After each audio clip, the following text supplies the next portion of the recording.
مدینه منوره ته چې رسول الله صلی الله علیه وسلم تشریف یوړو 13 جمعه مې درته ویلي چې مسجد نبوي جوړ شو. نو انصار د مدینه خلکو ته به مخکې ابن قیله وی، د قیلې بچي، او یو قوم پکې اوس نوم و، د بل پکې خزرج و، د مدینې نوم یثرب و.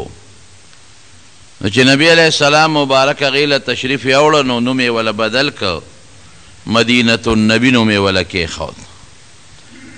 اصل خپل نوم یې مدینة النبي دی، اوس ورته خلک مدینه منوره وی. او دا چې کوم د مدینې خپل خلک و نو هغې ته د انصارو لقب ورکه. انصار هغې خلکو ته وی مرستیال، امداد کوونکي. دی د صحابو ډېر مدد وکړو، د نبی علیه السلام سره ډېر زیات کومک وکړو، نو دا لقب ورته الله ورکه، نبی علیه السلام ورکه انصار. مهاجرین چې بتلل نه کور ولته نه هلته ځمکه وه، د مکې نه بتلل، د نورو ملکونو نه به راتلل، مهاجر به شو، هېڅ هم نو د غریبانانو. او نه داسې بازارونو چې په هغه بازارونو کې څوک ځان له خوراک طلب کي، د یو بانډې زندگی وه. نو نبی علیه السلام د یو مهاجر او د انصاري په منځ کې رورولي جوړه کړه، مواخات ورته وایي، رورولي. چې دا مهاجر دا به چا سره یي؟ نو انصارو به وی صاحب مال راکا، یو مهاجر به راتله وی دا مال راکا ما سره به میلمه، بل به وی دا مال راکا، بل به وی مال راکا. دومره قرباني د مدینې خلکو ورکړې د انصارو چې تاریخ کې به څوک دومره قرباني ورنه کي. نبی علیه السلام وله قراندازي وکړه، د ده په سر قراندازي شوه، ځکه یو به وی زه بوځم، بل به وی زه بوځم، قراندازي به شوه چې چا په قراندازۍ کې به راورسېد وی زه د استارور شو. د بل په سر به قراندازي واچوله چې د چا په قراندازۍ کې به راووت وی د استارور شو. د بل په سر به قراندازي واچوله چې د چا په سر به راوخته وي د ستارور شو. یو مهاجر یې د انصاري رور کو، داسې رورولي نه لکه دا مونږ چې ورته رورولي وایو، داسې رورولي وله جوړه کړه چې که دا مهاجر مړ شو نو میراث به یې دغه انصاري وړي، او که د انصاري مړ شو نو میراث به یې دا مهاجر وړي. وارثان یې کړل د یو بل. نو مهاجرو سره غریبانانو سره سو چې دی به مړه شي او انصار به ترې میراث وړي. نه، د انصارو خپل یو زبردسته قرباني ورکړه چې که مهاجر انصاري کې هر یو مړ شو یو بل میراث پې وړي، مالونه یې ورسره تقسیم کړل. جایدادونه چې د انصارو کمو، د چا 2 جربه پټې وې، یو جرب مې د دې مهاجر رور شو، د چا 4 جربه پټې، دا جربونه خو زمونږ په وخت کې دی، هغه وخت کې د هغې خپلې پیمانې وې. زه یو مثال در کوم، هلکه دا 2 جربه د مهاجر شو، دا 2 گزه د مهاجر شو، دا باغ 2 باغه مې د یو د مهاجر شو. دونه قرباني یې ورکړه چې یو مهاجر حضرت عبدالرحمن ابن عوف رضی الله عنه په قراندازۍ کې د یو انصاري ورسېد، د هغه نوم سعد ابن ربیع رضی الله عنه. کور ته یې بوته ویې ته خو زما رور شوې، نبي علیه السلام ته ما ته د رورولۍ په بنیاد راکړې، وی راشه دا مالم د سره په منځ نیمومه، او زما 2 ښځې دي، یو پکې خوښه کا چې ستا کومه خوښه شي نو طلاق به ورکم، چې عدت یې تیر شي نو درته یې په نکاح کوم. وبکې څوک دا قرباني؟ غټ مال د سره نیموم،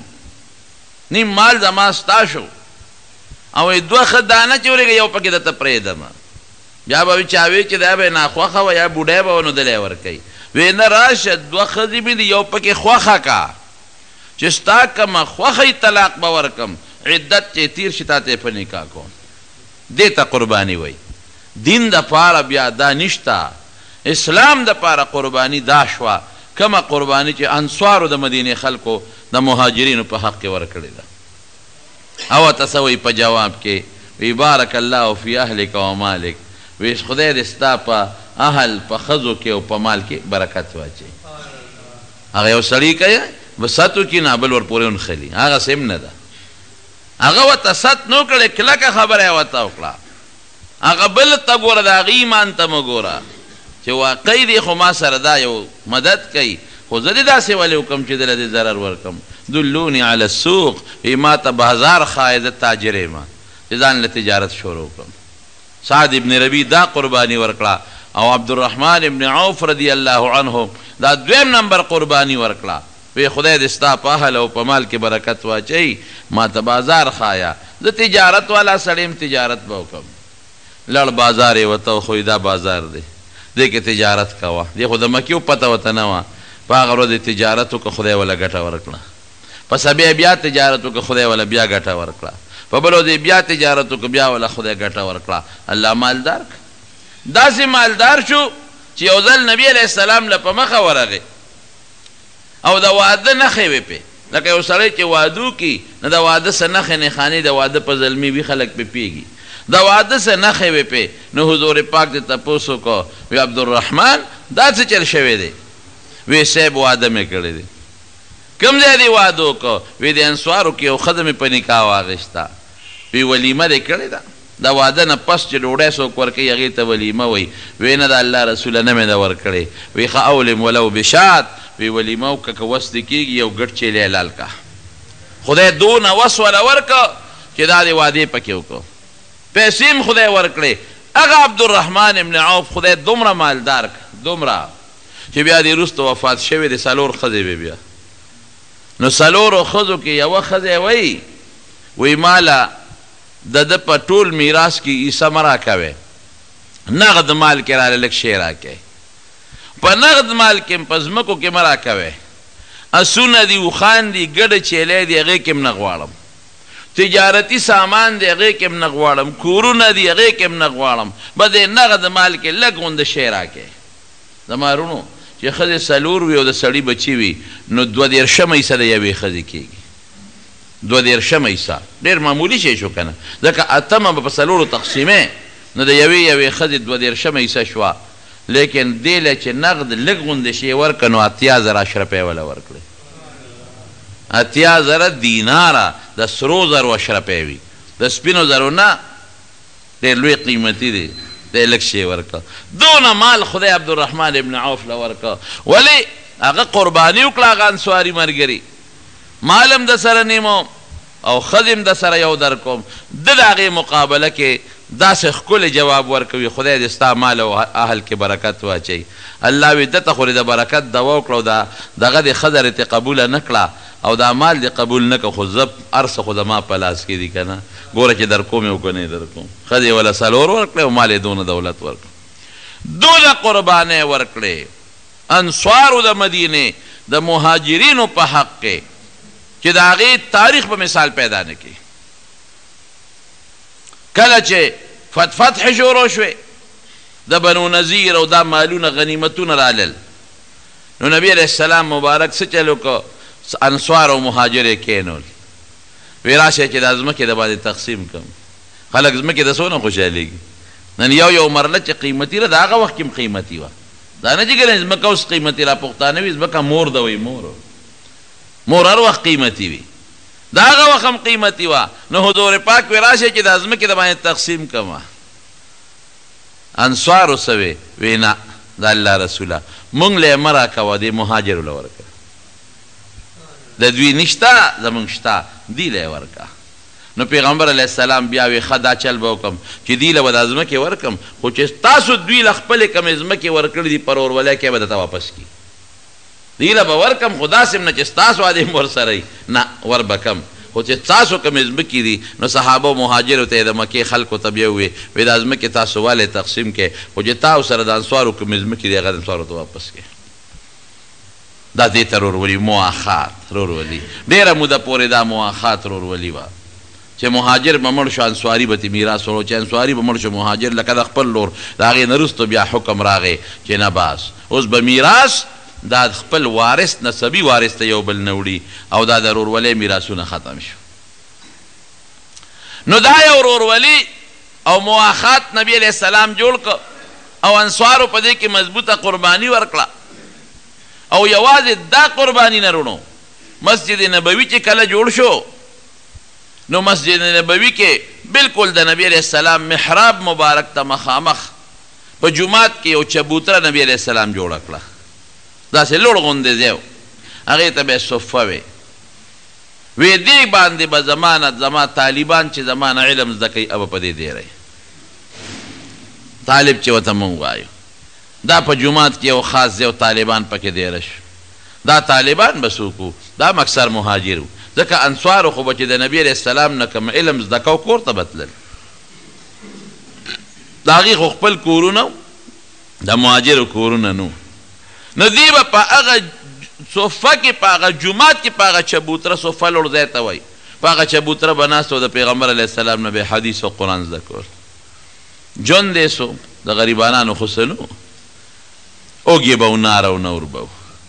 حضرت ابو هریره رضی الله عنه وی قسم دی وی اویا کسان دغه د صفې طالبان د پیغمبر علیه السلام شاگردان وی دا ما لیدلی دي چې د غریبانانو به یو لنګ و نه به کمیس و نه به ټوپی و نه به سپلی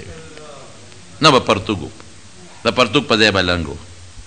وی هغه لنګ به هم دومره لنډې و چې هغه به نوم ته ایله په خواری رسېده نو وی غریبانانو به دقه ځای دا لنګ نیولی و چې عورت هم ښکاره نه شي او وی چا به غنې راوړی وې په دې لنګ کې به د غنو ازغي به پکې ټومبلي و یو ځای کړی به چې هسې نه زمونږ دا لنګ پرېږدو ښکاره نه شو نه به کمیس و نه ټوپی و نه پټکې و نه سپلی دا ژوند به یې تېره او وی مونږ به نار ناستو ډوډۍ درک په نه لګېدو وی دوه درې ورځې به مونږ ته خوراک نه میلاوېده نو ما به څه چلو که خېټې به مې دړ شروع کړو د لوږې نه نو په ځمکه به هلوړې سملاستم او په دې خېټه به مې ځمکې له زور ورکړ او وی کاڼې به مې دلته وتړه یو طرف ته او بل طرف ته او ما دوه کاڼي تړل ښي طرف ته او ګس طرف ته د هغه لوږې د دړ د وجې نه یو ځل ورته چا ډوډۍ ورکړه هغه روټۍ خوړله نو هغې کې یو اعلی قیمتي رومال و رومال باندې پوزه پاکوله دا حضرت ابو هریره د پیغمبر علیه السلام خاص طالبو خاص شاگردو 5304 احادیث د پیغمبر علیه السلام د دنه نقل شوي 5304 احادیث نو یو ځل ډوډۍ خوړه نو په هغه رومال او قیمتي پوزه یې پاکوله وی واه واه ابو هریره په دې رومال کې پوزه سونی وی رایاد مې شو هغه وخت چې د پیغمبر علیه السلام د منبر او د محراب په منځ کې به د لوږې د لاسه بېهوشه پروت و وی خلک به رالل نو زما دې سر له به یې لتې ورکولې چې ابو هریره لیونی دی لیونیانو له خلک شاټونه ورکوي وی زما دې قسم په خدای وي که زه به لیونی یم د لوږې د لاسه او بېهوشه پروت وم نو وی جړل دومره یې وجړل چې هغه ډوډۍ ترې پاتې شوه هغې ونه خوړم او یو ځل ډېر زیات اوږې شوم ما وی چې نور صبر نشته یخ خدای او څوکم نو د جومات هغه دروازه چې خلک به پرې د مانځه نه پس په زیات تعداد کې وتل هلته کېناستم ودرېدم که د چا را باندې رس وسوځېده ډوډۍ لی بوتلم سوال خو منه دی سوال خو به یې نه کوو وی حضرت ابوبکر صدیق را تیر شو وی ما ته د یو آیات تپوس وکړو وی د دې کې مې آیات ماله د هغه نه ښه راته خو دې کې مې غرض ده چې دې ما ته متوجه شي زما حالت وګوري او کور ته مې ډوډۍ له چېرته بوځي خوله مې ورته ګډوله ځان ته مې را متوجه کو خو هغه هم نیغ تېر شو هغه کره څه وله نو وی دې کې حضرت عمر راغی ما هغه آواز ورکړه چې یو آیات تپوس ته نه کو وی دا غرض مې پکې نه و ما له آیات د هغه نه ښه راتله غرض مې ده چې دې ما ته وګوري زما دا حالت څه کې چې ته کور ته مې بوځي نوړی ډوډۍ راکړي وی هم تېر شو څه ونه وکړل وی دې کې نبی کریم صلی الله علیه وسلم تشریف راوړ وی چې دې ولیدم ما ته یې وکتل فورا یې را باندې اواز وکړه باهر ابو هریره تی ما وی راځه الحق وی نه راځه وی ورپسې روان شوم وی کور ته یې بوتلم وی چې کور ته یې بوتلم بیبي نه یې تپوس وکړو چې د خوراک څه شته وی هغې وی چې او د لرګي او داسې کاسه وه پوټینۍ غوندې وی دا یو ګاونډی تا له پی رالیږلي دي وی ما ته نبي علیه السلام وفرمایل چې ابو هریره ورشه د صفې طالبانو ته اواز که چې تاسو نن د پیغمبر علیه السلام میلمانه یې وی ډېر ګیله من شوم وی ځکه د صفه کې به کم از کم اویا کسان او د 300 پورې کسان ناستو ګیله من شوم ډېر چې د الله رسوله ما ته وګوره کاڼې مې تړلي دي وږې یم او خېټه مې داسې ده چې ور پرېوتې ده او دا یو کاسه پی دي نو چې د صوفي خلکو ته آواز کما او په دې پویو ما دا هم راته پته و چې نبي علیه السلام به چې چا تقسیم کو خدمت به کو نو هغه له به په آخره کې ورکشی ورکو نو ما ته پته ده چې دا خلک په ما را بلی خدمت به په ما کوي نو ما له به آخر کې را کوي نو یقین لري چې ګوټم راته پاتې شي دا خو د یو کس پی دی یو کس به اوس کی یا به دوه اوس کی زاړو دوه دی اوس کی یا درې دی اوس کی نو دا اوسل او یا 300 کسانو ته کم ځای رسېږي نو ډېر ګیلمن شوم چې دا خدای رسول وږي خو زه یم او ډېرو کې هم د ګرځېدو طاقت مې نه لري خېټه مې دړ کوي او ته وایې چې دا صوفي والا راوغواړه خو د پیغمبر علیه السلام خبره و هغې کې خو موږ دویمه نه شوه کولی وی لاړم صوفي والا چې څومره طالبانو صحابه کرامو هغې ته مې اواز وکړه چې راشئ نبي علیه السلام هم غواړي د هغې غریبانانو د خوراک به څو هیڅ نه د هغې به دا چې یو پړی به اویزان دو پړی په دې صفه په دې چت کې نو انصارو به د کجورو غونچک راوړه هغه پړي کې به اویزان که نو دی به چوکه راواغېسته نو هغه غونچک له به ټس ورکړ نو د هغې نه به 2-3 کجورې را پرېوتې نو په هغې به یې خپله ګزاره کوله نو کجورې خو په هر سیزن کې په هغه زمانه کې دونه کجورې هم نه دا اوس چې کمې دي دغه د دې غریبانانو ګزاره وه او دا ابو هریره رضی الله عنه وی دروازې به دقسې ناستو سبق به م یادو د نبي علیه السلام نه قرآن به م زده کو او دغه دانه نیمه کجوره به مو څنډله خوړه به او ماسخوتن چې به شو نو پیغمبر علیه السلام ته به راغونډ شو نو نبي علیه السلام به صحابو ته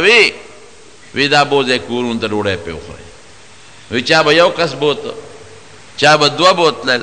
چا به 3 بوتلل چا کر چې به سنو هغه به څوک بونه تلل او ی خدای دې سعد ابن عباده رضی الله عنه باندې ډېر رحم وکړي وی هغه به اویا اتیا کسان کور ته بوتلل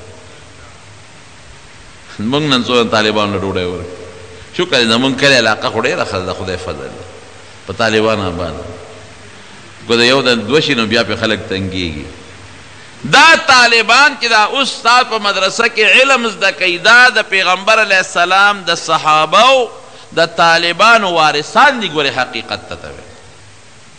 مخکې خبره ده بله دویمه پکې نشته هغې د نبي علیه السلام نه قرآن زده کو حدیث یې زده کول دا هم غریبانان قرآن او حدیث زده کوي هغې له به انصارو ډوډۍ ورکوله خپل یې سنو دوی له هم تاسو ډوډۍ ورکوئ که مدرسې له څوک چنده ورکوي دا هم د هغوی د ډوډۍ دپاره ده که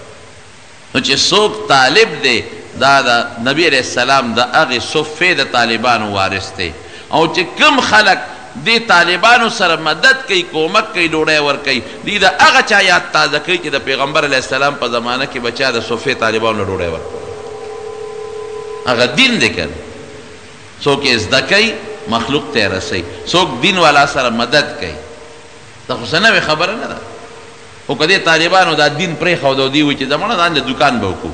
او خپل تجارت به کوو یا مزدوري دیاړي به کوو ډېر خلک دیاړی کوي بیا به دین ختم شي که ختم به نه شي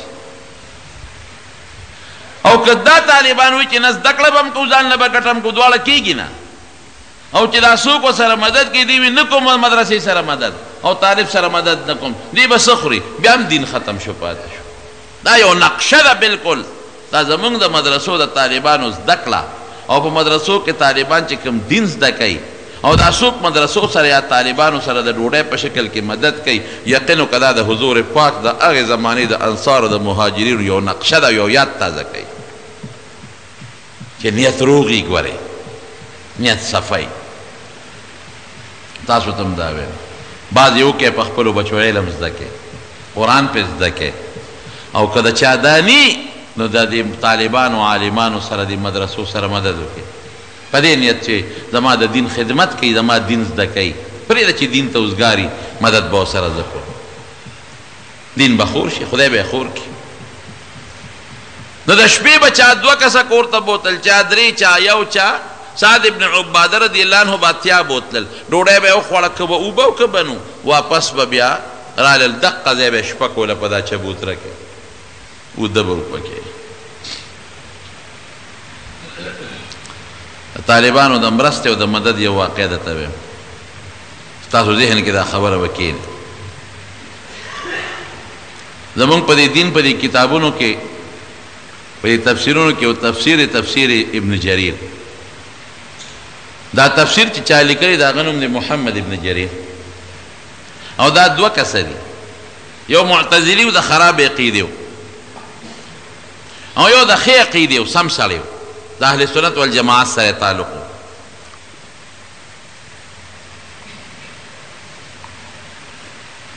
دا چې کوم د اهل سنت والجماعت سره تعلق و دی خپل واقع لیکي و یو زمانه کې په هندوستان کې موږ د یو استاد جي نه درس وی سبق هم ترې زده کوو لکه اوس الحمدلله زموږ د طالبانو چې څه زده کړل دستاربندي تېر اتوار وشو خدای کامیاب کړو خپل وطن ته لاړل وی دغه رنګې موږ لګیو د خپل استاد نم سبق زده کوو نو د کال په دې منځ کې را سره خرچه خلاصه شو و زمونږ په دې وطن کې خلک طالبانو له ډوډۍ ورکوي په دې پنجاب کې یا په دې دغه کې هندوستان کې دا د وظیفو رواج نشته نو چې خرچه خلاصه شو نو موږ ملګرو مشوره دا وکړه چې دا کلي ته به لاړ شو وطن ته د مور پلار ملاقات به مو کوو او خرچه به ځان سره راوړو نو دا باقي سبق به بیا پوره کړو وی بستریم په اوږه کړه چې د جومات نه ووتو نو د جومات مخې ته یو یهودي بوډا بابا و موږ به ترې کله کله سودا اخیسته وی هغه یهودي بابا روت چې طالبانو څه کوې سبق هم خلاص شو رخصت شوې موږ وی چې نه سبق هم خلاص نه دی وی څنګه ځې موږ ورته وی چې خرچه خلاصه شوه زه وطن ته چې خرچه راوړو نو دا باقي سبق به بیا پوره کړو وی ښه د خرچې له مخې تاسو ځای سبق هم پوره نه دی موږ وی او وی ځای جومات ته او چې څومره خرچه په تاسو کېږي زه به درکوم ځای خرچه به زه درکوم وی موږ یو بل ته وکتل چې د خو ساتو که نو ابن خدای را سره خو کا او مهرباني وی چې نه مهرباني و دا پرېږدی ځای جومات ته موږ یو بل ته وکتل چې دا خو یهودي دی مسلمان نه دی همون خود مسلمانان یو طالبان یو دی په موږ څنګه خرچه کوي وی پوه شوه بابا وی هغه وی چې تاسو ولې سوچ کوئ ستاسو هم په یو آسماني کتاب باندې ایمان دی چې قرآن شریف دی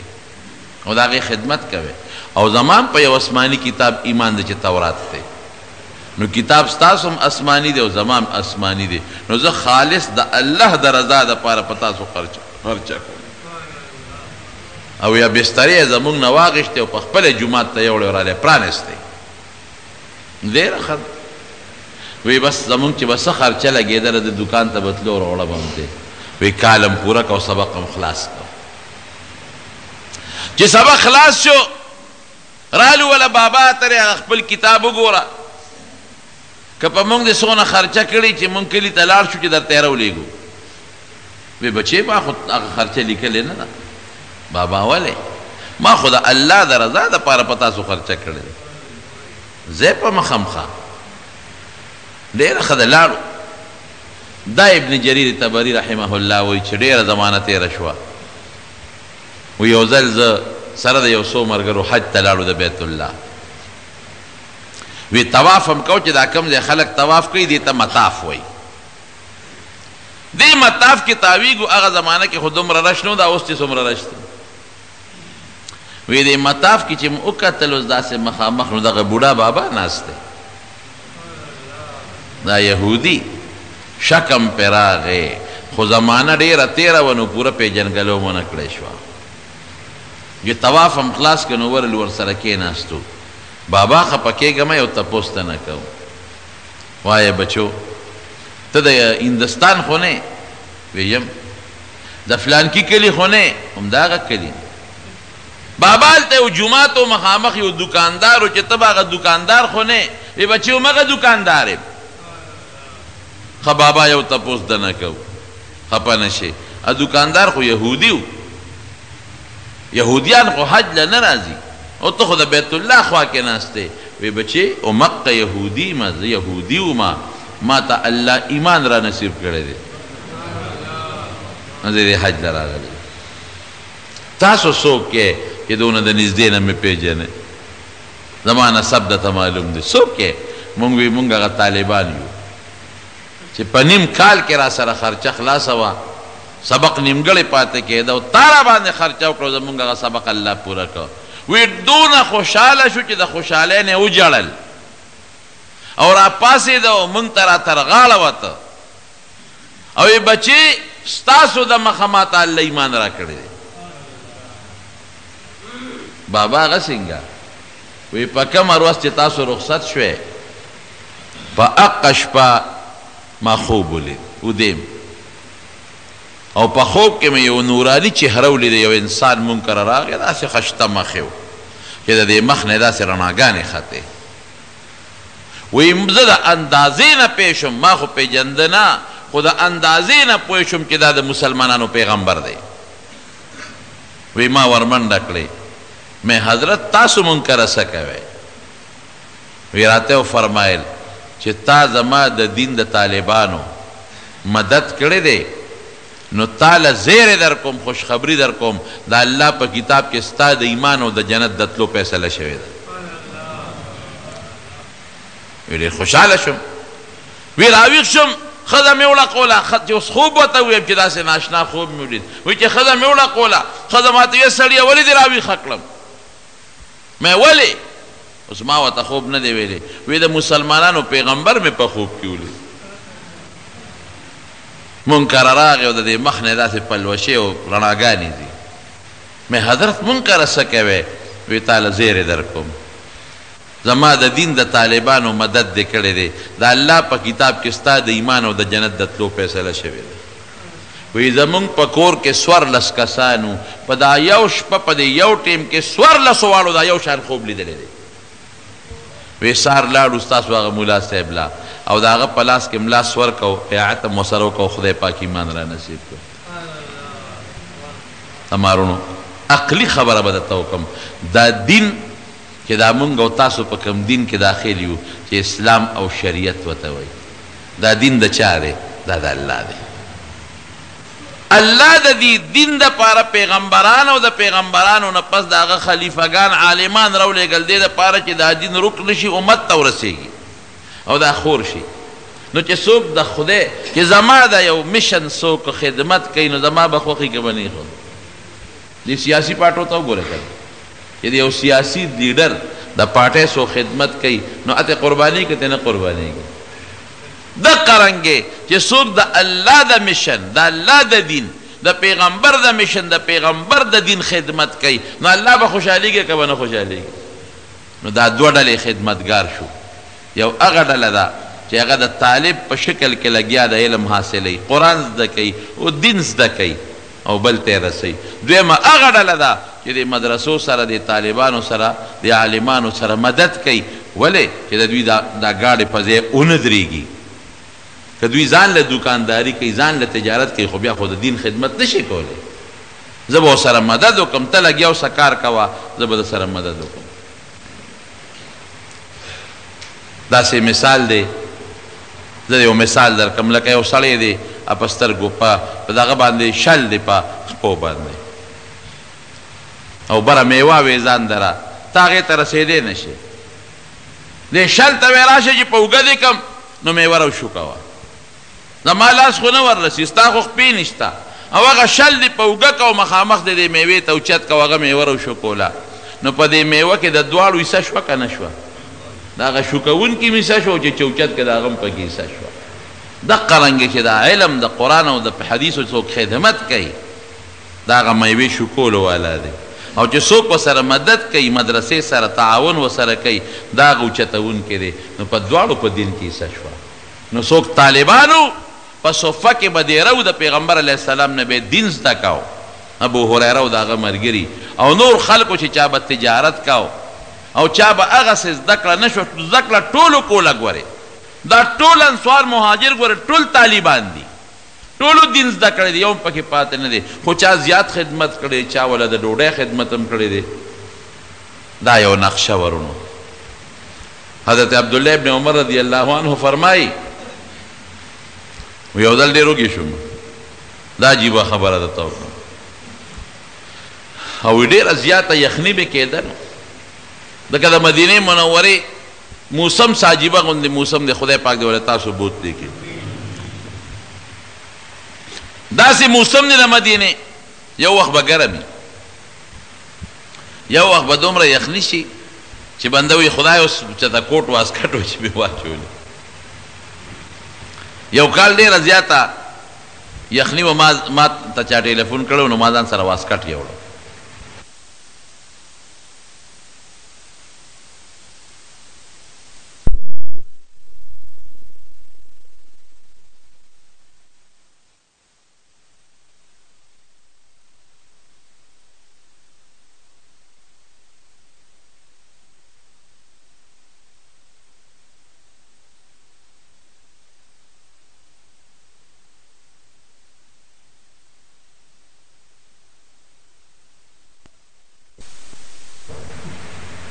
په واسکټ بیا تنګ وم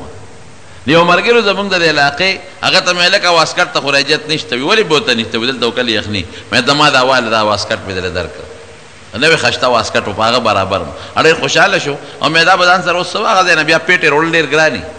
مې دا واسکټ به اوس به کسې ګرځوم هغه له مې ورکړه خو لاړ خو چې سبا پاسېدم دومره یخني وه چې خدایا واسکټ مې ولې ورکاو شیطان به وسوسې راچولې په هغه صدقه او خیرات یې بیا دغه کولو چې دا واسکټ دومره یخني مې وشوه نو د مدینې منورې موسم سات په سات بدلي کله ګرم وي کله یخ شي نو عبدالله ابن عمر وایي یخني مې کېده نو کوټ خو نو او نه واسکټ شته نو څه چل مې وکړه داسې به څوک وڅوکي یو سرمن مې راواغېسته نو په دې میاشت کې مو له سورې وکړه سرمن لا د څاروي سرمن میاس کې لکه کپن چې چاته چې د سر دپاره پکې سورې وکړي وی سورې مې پکې وکړه ځان ته مې واغوسته نو ګیر چاپېره راناوېزان د شوه نو په دې میاس کې مې یو پړی د کجورې د پاڼو نه جوړ کړ په هغې مې د املا کلکه ځان له وتړل او ضرورت ایجاد کی ما ہے او سپلای به نه وي نو موږ به څه چل وکړو موږ به څاروي سرمن راواغېسته نو په خپه په کچ به م په چاکو پرې کړه نو د کجورو پړی به م راواغېسته د کجورو پاڼو نه هم پړی جوړ کړ نو هغه به م یو ځای پکې سورې وکړو نه به د ګروت دپاره شوه او یو ځای به م سورې وکړو نو په خپه به م لکه د روغ راواړو په دې کې به ګرځېدو دا م ژوند نو ډېر زیات وږی وم او دغه شی مې اچولی وایي بین به رانه ته ځکه هغه چې ویلي شي ګرم شي نو بیا د وازګې بین کوي نو یو یهودي و د هغه باغ و نو چې ورغلم نو په دې چوندې کې ګورم وایي هغه یهودي را باندې پیش و وایي ما ته وایي بانډیسي راشه که خدمت کې نو ما سره مزدوري شته نو یې ځان مې وردن نه که په هغه باغ کې نو یې ما ته وایي چې ګورې لس بورقې او یوه قجوره لس بورقې به راوباسې دې باغ ته یو قجوره به درکړو وایي مجبور وم حالانکې هغه بورقه هم داسې وړه بورقه نه وه او د مدینې کویان هم د تورنګزو په شان لري جوړ دي وی ول ختم بورقه به مې راستله چې لس به مې پوره کړې نو کجوره به یې راکړه او به مې خوړه وی چې بیا به مې لس پوره کړې ما کجوره راکړه نو کجوره به مې بله وخوړه نو چې بیا به مې لس بورقې پوره کړې نو بله به یې راکړه وی یو څو کجورې مې وخوړې پوره مې کړې او وی کېناستم او به مې اوس کړې بورقه مې ورته وغورځولو او را روان شوم بانډیسیا ساده سړیه ستا خو بله مزدوري کېږي لوی باغ دی راله وبکه راشه حساب کوئ مې چې حساب به خپل کار کوي ورځم اسې نه حضور پاک بار ته راوتي ما نه څه حدیث فوت نه شي داسې ژوند و د دې اصحاب صفه دې زندګي وه نو حضرت ابو هریره وایي چې نبي علیه السلام راته وفرمایل چې ورشه دغه ته اواز کا د صفې والو خدای یو جامپې دي او دا خو د یو کس دو کسو کېږي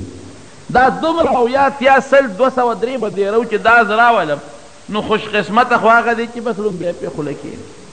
او زما نمبر خو به وروسته ځکه راغلي چې د پیغمبر علیه السلام عادت ده چې څوک تقسیم کړي هغه اخره کې څکي وایي د پیغمبر صاحب حکم و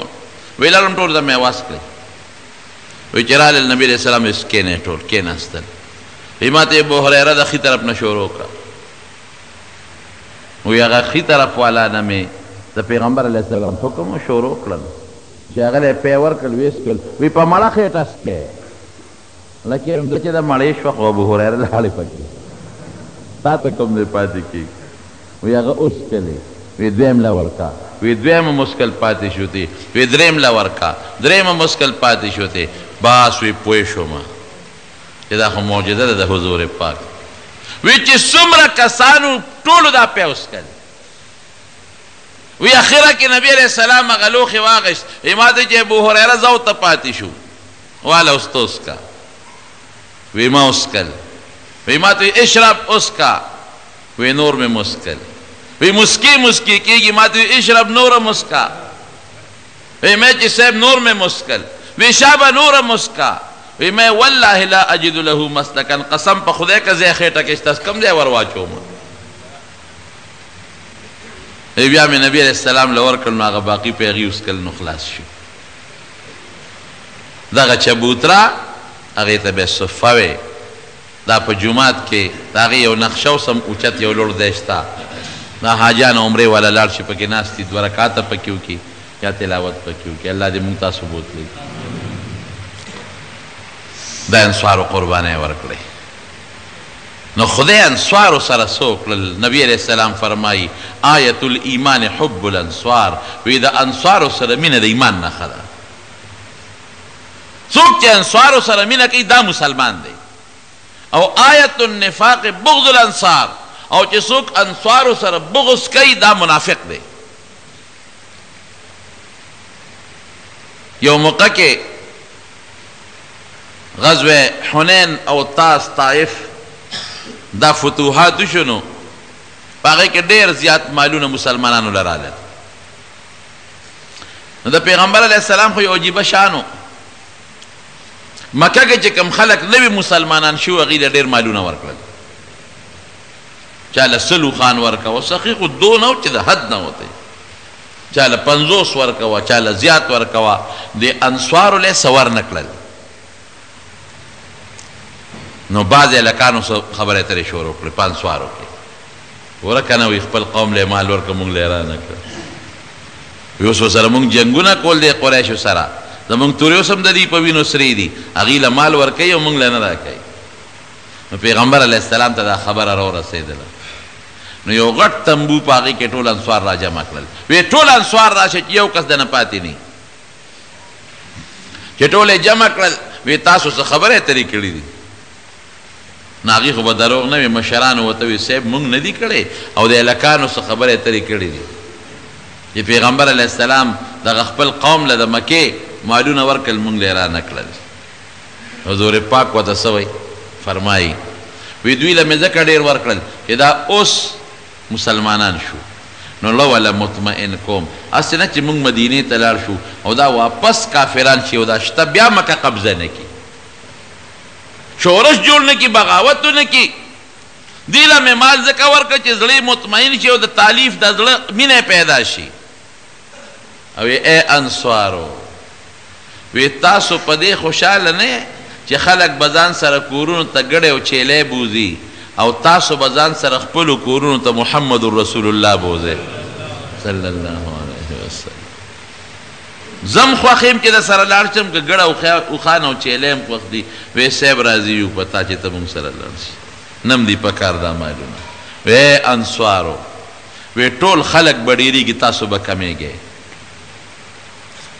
او تاسو سره به وروسته ظلمونه کېږي وی اس فکر مه کوئ انتظار کوئ تاسو به ما سره په حوض کوثر میلاویږئ او که خلک په یوه لاره ځي انصار په بله لاره ځي نو زه به د انصارو په لاره ځم که خلق په یو دره کې دي انصار په بله دره کې دي زه به د انصارو په دره ځم او که هجرت نه وي زه مدینه کې پیدا وي د مارونو دا قربانۍ دی ورکړه د پیغمبر علیه السلام د بیبیانو ټول کورونه د انصارو ورکړل صحابو له کورونه ورکړل دا د مدینې منورې د هجرت نه پس هجرت نه پس په مکه مکرمه کې چې نبی علیہ السلام مبارک به مونځ کو نو په داسې طریقه به یې کو چې مخ بیت الله شریف تم راشي او بیت المقدس تم راشي چې مدینې ته لاړ نو بیا د الله په حکم یې بیت المقدس ته مونځ شروع کړو دې دپاره د یهودیانو سره په پخوانو کتابونو کې دا لیکلی شوي وو چې د آخر زمانې پیغمبر به دواړو قبلو ته مونځ کوي هم به بیت المقدس ته کوي هم به بیت الله ته کوي نو چې هغې ته پته ولګي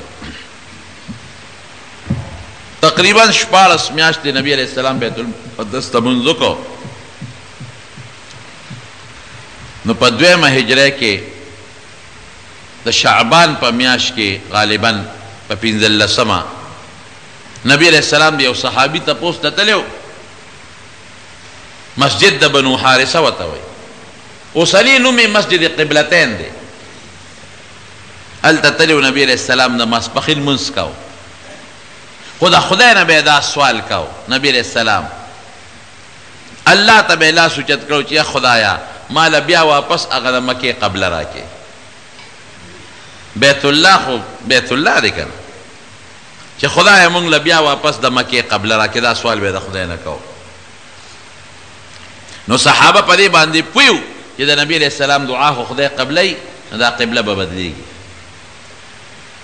دا هغه صحابي تپوس یې کو نو د ماسپښین وخت شو نو په هغه مسجد د بنو حارثه کې نبی علیہ السلام د ماسپښین لمونځ وکړو نو 2 رکعاته لمونځ یې بیت المقدس ته کړو چې جبریل علیہ السلام ولا راغی وی دا فول وجهک شطر المسجد الحرام بیت الله ته مخ کا نو نبی علیہ السلام صفونو کې لاړ هغې طرف ته ودرېده او قوم مخونه واړو ورپسې شا کړه نو 2 رکعاته بیت الله ته وکړل او 2 رکعاته بیت المقدس ته کړي وروستني 2 رکعاته بیت الله ته وکړل اوس هم حاجیان چې لاړ شي نو هلته هغه جومات ته ځي مسجد قبلتین ورته وایي او په هغې کې عموما خلک د برکت دپاره یو 2 رکعاته لمونځ کوي نو مخکې چې زه تللی وم دقسې محراب د ډېر مزېدار بیت الله ته مخامخ او د دې اپوزیټ الټه سایډ ته مخامخ لکه دغه دروازه چې ده دغې سایډ باندې محراب خو نو خو آیاتونه یې پې لیکلي قد نرى تقلب وجهك في السماء فلنولينك قبلة ترضاها فول وجهك شطر المسجد الحرام دا آیاتونه چې کم هغه د مانځه په میانځ کې نبی علیہ السلام ته نازل شوي وو دا آیاتونه هلته لیکلي وو او د محراب یو نقشه یې پیچولې وه بیا چې زه لاړم دوباره نو هغه محراب هغه نقشه هم نه وه هغه آیاتونه هم لر کړي وو او د هغې محراب په ځای ګیټ کړو کړی دی نو یو بوډا بابا و څوکیدار هغه نه مې تپوس وکړو نو ما ته ویې حکومت دا دغه وکړو چې دا بند کړې مې دا ولې وی خلکو به دې خوا مونځ کوو بعضې برالل چې نبی علیہ السلام دې خوا کړی مونږ هم داسې کوو لکه نبی علیہ السلام خو چې کوو هغه وخت کې دا قبله اوس قبله نه ده نو دا قبله بدله شوه نو یهودیانو پراپیګنډې شروع کړې کله یو خوا منځونه کوي کله بل خوا منځونه کوي الله وی ګوره اصل خبره قبله بیت الله یا بل شی نه دی اصل خبره د خدای د حکم تابعداري ده بس دا خو د خدای حکم دی کله د داسې مونځ کوه داسې به کوې دې خوا مونځ وکړه ټیک ده خدای چې څه حکم یې هغسې به کوو دویم دا کارو شو دریم یو بل کارو شو چې هغه اذان و د اذان ابتدا په مکه مکرمه کې خو به مونځونه دي پټ کول چې مدینه شریفې ته لاړل نو جمع شروع شوه مسجد قبا کې هم شروع شو په مسجد نبوي کې هم شروع شوه خو بانګ نو یو ځل نبی علیہ السلام صحابه د ماسخوتن د مانځه نه پس کېنول میټینګ دپاره وی کېنئ چې کېناستل وی یاره څه داسې مسله پکار ده چې مونږ پې خلک مانځه له رابلو څوک یو کس پکې پاسېده وی صاحب زما خو دا تجویز دی چې اور به بلو د مانځه په وخت کې به اور بلو نو چې لوګي یې بره غرغنډه خلک وویني نو مانځه له به راځي نبی علیہ السلام نه اور خو د مجوسو کار دی مجوسیان د اور عبادت کې دا کار نه کوو اور له دخل نه ورکوو په خپل عبادت کې بل کس وی صاحب ټلی به وو ټلی به ټنګو نبی علیہ السلام دا خو د عیسایانو کار دی بل وی صاحب ښکر کې شپېلی کې به پوکې وو وی نه دا خو د یهودیانو کار دی هغوی خپل عبادت له په دې رابللی یو بل صحابي وی صاحب اواز به کوو که نه چې الصلاة جامعه چې خدای مو بخه د مونځ وخت دی راځی وی دی په دې فیصله شو صحابه خواره شو چې خواره شو یو صحابي دی حضرت عبدالله ابن زید ابن عبد ربه هغه یو خوب ولید راغی نبی علیہ السلام ته الوی وی صاحب بیګا مې خوب ولید چې خواره شو مونستانه کور ته لاړو وی ودیما او په خوب کې وایم چې د مدینه بازار کې ګرځم یو سړي سره ټالی ده خرڅی یې زه ورغلم ما یې د خدای بنده دا ټلی خرڅی وی هغه راته وی چې او خرڅوم خو څه پسې کې وی ما ورته چې مونږ به پې خلک مانځله رابلو وی ما ته چې یو ښه شی راته نه ښیمه اوس په خوب کې راته سړی مې وښایه راته که نه په دا بانګ یې راته وښو الله اکبر الله اکبر الله اکبر الله اکبر تر د لا اله الا الله پورې وی بیا راته وی چې ودرېږه دا مخکې وایه او چې کله جمع تیاره شي دا پوره وخت شي نو بیا راته اقامت وښو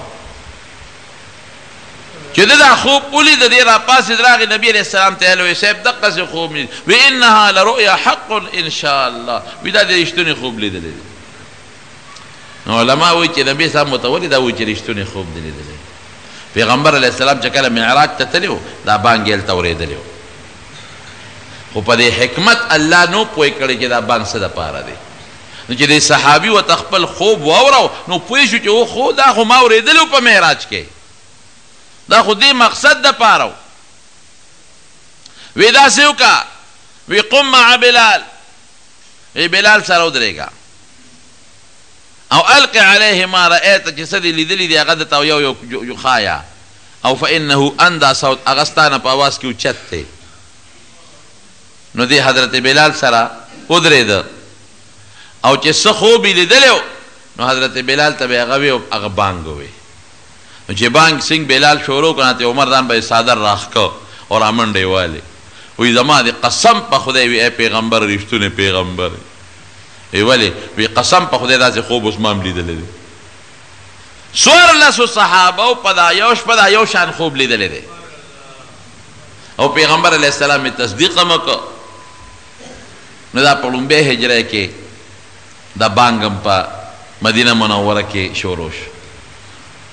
مدینه منوره کې چې کوم نور جماعتونه هغې کې به هم د مانځه دپاره بانګونه ویلې کېدل او مکه مکرمه چې کله فتح شوه لومبۍ بانګ په مکه مکرمه کې چا ویلې حضرت بلال رضی الله عنه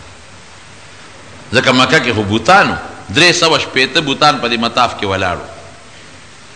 نو چې مکه پته شو نو نبي علیه السلام سره یو لرګی یو چوکه و ورسره بوت به یې پې واو او جاء الحق وزهق الباطل ان الباطل كان زهوقا جاء الحق وما يبدل الباطل ولا يعيد دا به دوباره بیا نشي دا باطل دا دین نو بیا چې کله بیت الله صفا که دنم صحابي ور دن نه کو بیت الله دنم پاک کنو دنم پکې بوتانو هغه هم ترې وویستل مې بانګ به وسوی نو بلال پسې ګرځېدل نو دی یې راوست وی بلال بانګ به وی خسې وی کوم ځای به وی چې کوم ځای تا حکم وکړه وی بیت الله سر ته وخېجو په دې سر د پاسې بانګ ووایه حالانکې د بیت الله په سر د ضرورت نه بغیر ودرېدل مکروه دي بره سر ته یې وخېجه وی په دې بانګ ووایه نو چې وروسته د حضرت بلال نه تپوس وکړو وی ستا ذهن کې دا و چې دا بانګ به لومبې پتا وایي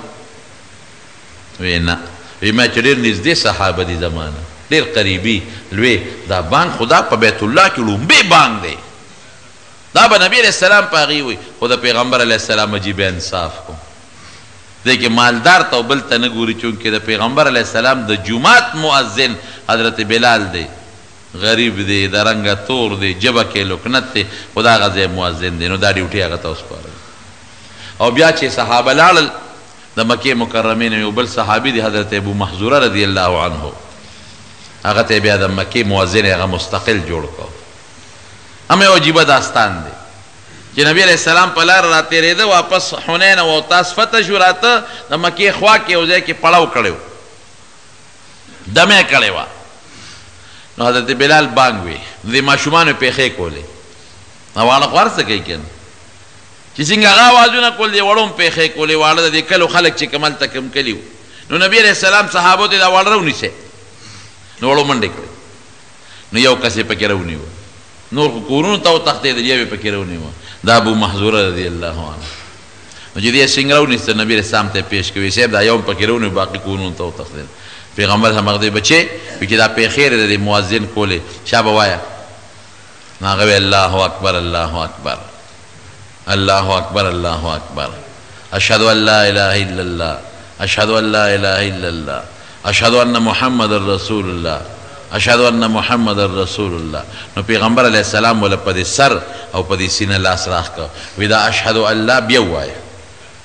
نو د بیا اشهد ان لا اله الا الله اشهد ان لا اله الا الله اشهد ان محمد رسول الله اشهد ان محمد چې دا مې یو پیغمبر علیہ السلام را په سر او په سینه لاس راخ کو په اسلام میں پڑھ کے وردن نشو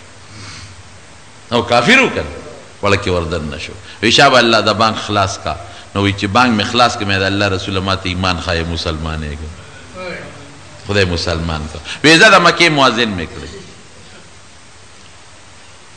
نو اذان د هجرت نه پس دا اذان مقرر شو په جمعات کې او بیا ځای په ځای په مدینه منوره کې نور جمعاتونه هم جوړ شو واړه مسجد د بنو سلمہ مسجد د بنو حارثه مسجد قباء خو د مخ کې نو او مسجد نبوي برکتونه خدای څومره ورکړل دې دې نه لاړل مدینې ته مکه ته پاتې شو بیت الله ته پاتې شو خدای څونه برکتونه ورکړل په مدینه منوره کې یو منځ یو په 50,000 ولا خدای قبل اوسې ماغه حکم دی یو منځ یو کې یو په ذریعہ یو روایت کې بلکې یو په 50,000 لکه نور زینو کې 50,000 منځونه کړي او عمره ته پاتې شو نو چې مسجد قباء ته څوک لاړ شي او 2 رکعات نفل پکې وکړي نو الله د عمره ثواب په ورکړي دې برکت شو او بیا د حضور پاک جمعات کې د جنت ځای د جنت نبی علیہ السلام فرمائی ما بین بیتی و منبری روضت من ریاض الجنہ وی دا ما دا کوٹی او دا منبر پا مینس کے چه کمزیری دا دا جنت دا باغچو باغچه دا نو دیری وجه علماء وی چه سنگ دا جنت باغچه دا یو وجه دا دا چه دا زمکا با اللہ دا قیامتنا پرود راوالی پا جنت کے بے کی نو دا اکثر دی خپلو دوستانو تا بیم ام چه پر ریاض الجنت کے دعا کوئے نو دعوا ہے چه خدایا په دنیا کې د جنت زمکه ته راوستم نو په آخرت کې به د جنت زمکه ته بوزم او زما منبر د حوض کوثر په غاړه پروت دی د قیامت پر ورځ به دا منبر او د زمکه خدای والی د حوض کوثر په غاړه به کېږي قیمتي ځای نه دي چې سړی پکې مونځ کوي او لږ سوچ سره مونځ کوي نو د پیغمبر علیه السلام زمانه و هغه یاد تازه کېږي چې دا هغه ځای و چې حضور پاک په پکې ناست و مونځونه به یې پکې کول جرگو سره ملاقاتونه به پکې کول صحابه به پکې ناستو تلاوتونه به پکې کول حضرت جبریل براته فرشتي براته ملاقاتونه به پکې کول مدینه منوره ډېر مبارک ځای دی خدای دې ورته موږ تاسو بوتلي او په بعضې ستنو یې لیکلي دي استوانه ابي لبابه استوانه السریر استوانه الحرس استوانه المخلقه په بعضو لیکلم شته نو رشتیا خبره کوي چې چا کې ایمانی کنه او د پیغمبر علیه السلام محبت او عشق پکې وي د مدینه خوره به ورته د جنت خوره ښکاري او مدینه منوره به ورته ډېره برکتي ځمکه ښکاري او دارنګې مکه مکرمه چې زموږ د بیت الله ورسره تعلق دی دا څو خبرې مې د نبي علیه السلام د سیرت په باب کې د هجرت نه پس د سیرت بیان مې شروع کړو چې د هجرت نه پس د نبی علیه السلام مبارک څه حالات وسو د هغې بیان درته وکړو